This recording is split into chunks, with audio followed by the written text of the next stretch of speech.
YouTube channel. Today is mag-unbox po tayo nitong headband in order ko sa TikTok shop. So, tatlo po yung in-order ko guys kasi mahilig ako sa headband. So, very affordable lang to kasi I think 24 each. 24 pesos lang po siya. So, dahil mahilig tayo mag-headband, try natin siya.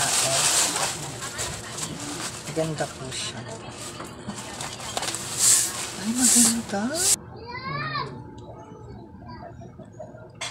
Apat po yan guys. Ayan, apat siya. So,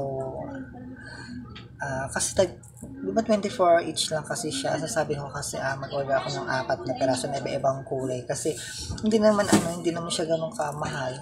So, 24 pesos lang talaga. Pero ang ganda lang niya. Palitan natin. Try natin. So, ito yung white. Oh, maganda. So, ito naman yung yung brown. Ang ganito. Ito naman yung isa, yung parang yung kulay niya is may small siya, may malaki, may maliit.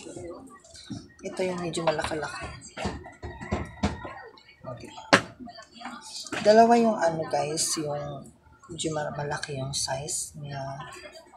And then, dalawa din yung mas small size pa sa kanya. Kaya ganun siya pagkalagay mo. Ganda. So, very legit po.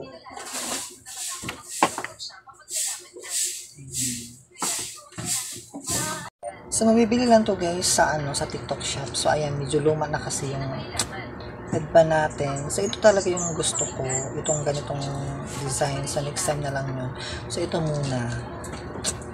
So, marami pong mga affordable lang sa TikTok shop. So, ito yung napili ko kasi marami 24 each. Tapos, di ba?